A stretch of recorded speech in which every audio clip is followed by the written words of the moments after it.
ધીમે ધીમે રાજ્યમાં હવે ઠંડીનો ચમકારો વધી રહ્યો છે। 10 શહેરોમાં લઘુત્તમ તાપમાન હાલ અત્યારે 20 ડિગ્રીથી પણ નીચે નોંધાયું। રાજ્યના 10 શહેરોમાં તાપમાનનો પારો 19 ડિગ્રીથી નીચે નોંધાયો છે।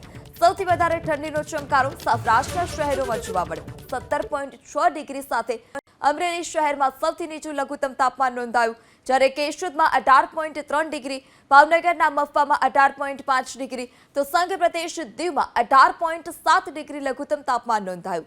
તો બીજી તરફ વડોદરા, પોરબંદરમાં લઘુત્તમ તાપમાનનો પારો 19 ડિગ્રી પર પહોંચ્યો। પાટનગર, ગાંધીનગર, નલિયા અને રાજકોટમાં લઘુત્તમ તાપમાનનો પારો 19.2 ડિગ્રી પર પહોંચ્યો, જ્યારે ડીસામાં 19.3 ડિગ્રી, અમદાવાદમાં 19.5 ડિગ્રી લઘુત્તમ તાપમાન નોંધાયું। તો રાજ્યમાં વધી રહ્યો છે ઠંડીનો ચમકારો। અલગ અલગ વિસ્તારમાં ઠંડીનો પારો જે હતો તે ગગડેલો જોવા મળ્યો। અમદાવાદમાં 19.5 ડિગ્રી લઘુત્તમ તાપમાન જોવા મળ્યું, અમરેલીમાં 17.6 ડિગ્રી, કેશોદમાં 18.3 ડિગ્રી, મફવામાં 18.5 ડિગ્રી લઘુત્તમ તાપમાન નોંધાયું છે। તો પોરબંદર, ગાંધીનગર, નલિયા, રાજકોટ, ડીસામાં 19 ડિગ્રી પર લઘુત્તમ તાપમાન જોવા મળ્યું, ત્યારે કેશોદ અને મફવામાં 18 ડિગ્રી લઘુત્તમ તાપમાન જોવા મળ્યું।